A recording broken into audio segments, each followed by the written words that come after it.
folks, that thing is in there. I'll tell you what, I could probably do a pull up on that thing and it would be secure. I'm definitely not gonna try though. But ladies and gentlemen, when I say butterfly hooks, also known as toggle bolts, see what happens is if you do not have a stud, now if this particular entertainment center needs to be precisely in this location, so you're not gonna be able to find all the studs you particularly need. It just is pretty much impossible unless you start drilling holes in random places. But according to IKEA, there's little brackets that kind of like have space in between the back of it. That's where you're supposed to actually drill into. Anyway, so I follow those directions. What happens is that I drill into the wall and I actually have to create a little bit of a hole so this can go into, and then what happens on the other side of the drywall, that pops open and then secures on the back of the drywall while you tighten up this bolt, which becomes smaller, which then this goes into the wall. Now upon taking out the bolts, of course, the butterfly hooks right here will fall into the back of the wall and will just drop to the bottom. You know, I've done this plenty of times in my old apartment. Last place we just moved out, etc. I was able to get 2 studs over here, butterfly hook, stud, butterfly hook, butterfly hook. So instead of 6 butterfly hooks, I was able to get 3 butterfly hooks and 3 studs, which is awesome. And I definitely like to get studs if I can, it just is more secure.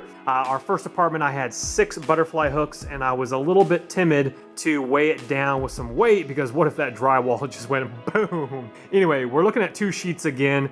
No worries right there, so phenomenal.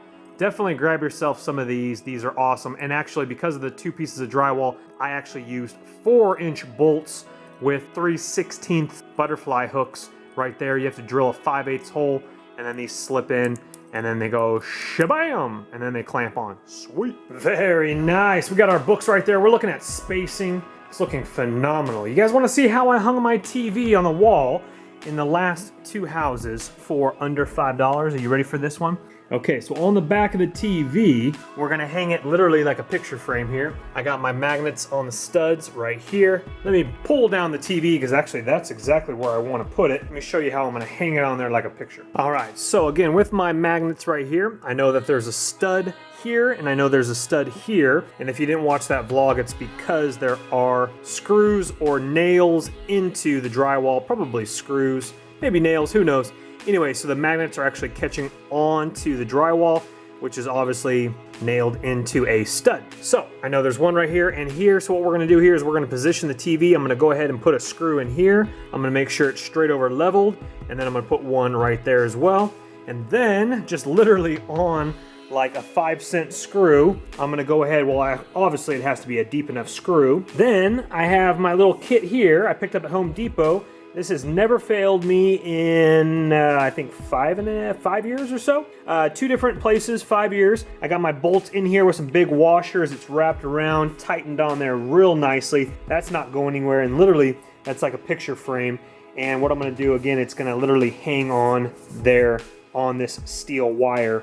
You make sure that you have the compatible steel wire at Home Depot. This is to prevent scratching on the wall. This is obviously just taped right there.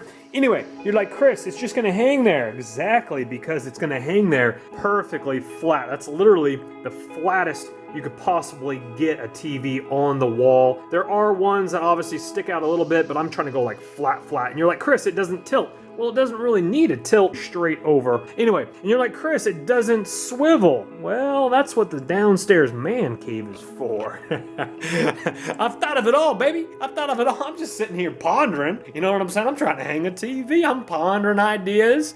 And then what I do is I'm like, oh, okay, that's not gonna work. That's gonna work. You know what I'm saying? So let's go ahead and get that bad boy up right there. 50-inch plasma Panasonic TV that we found, D-ding. Are you kidding me, Chris? You found that? Yes, we found that. Sorry, I forgot to mention here, I put one big washer on the back to prevent scratching on the wall and to hold up. And then what I do also is the little big washer here on the head. Put those on obviously before you screw it into the wall. That way the picture frame type cable cord goes right between it, sits beautifully. I'm gonna go ahead again, do 1 and then 2 right over here in the other stud. Evenly spaced. Make sure you grab your tape measure and level.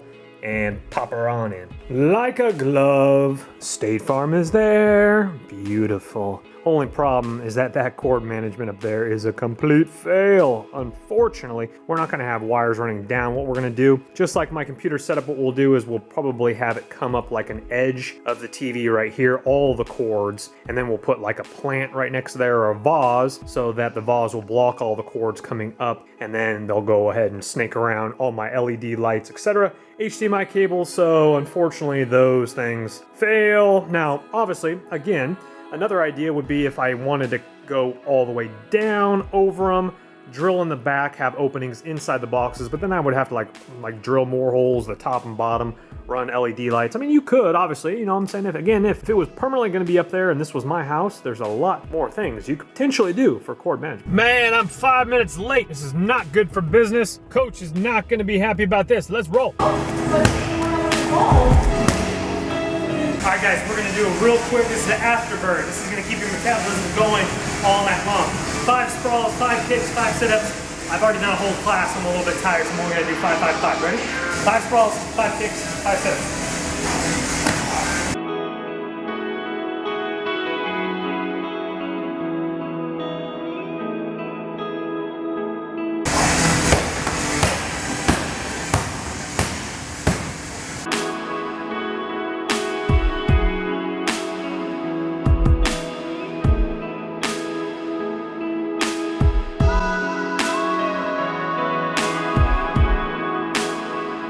And one more kick to the face. Oh. Dad, call 911. Call 911. Say start. Start.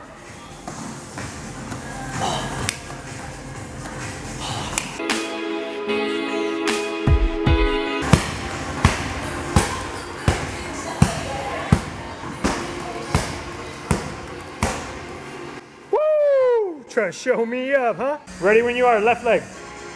Whoa. Whoa. Whoa, Ronda Rousey. Don't be calling her like that. Sorry, Ronda Rousey in her prime. Well, folks, I hope you enjoyed the vlog today. Stay tuned for tomorrow because we will be back on the hunt. So thank you for coming along for the ride tonight. Stay tuned for tomorrow. God bless you, God protect you. Remember to Carpe Diem, baby, and live your dream. And thank you, guys. The house is almost coming together. We're almost there. We're almost there. We're on the tail end. I'm like Christopher Columbus, and I can actually see America from the Atlantic Ocean. I'll see you guys tomorrow. Later.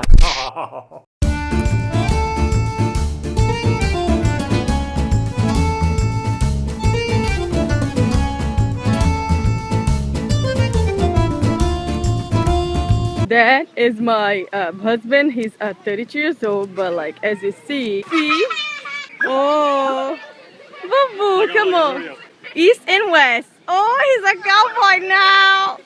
Boo boo, east and west, east and west. Oh, how cute. Okay, now it's time for the kids.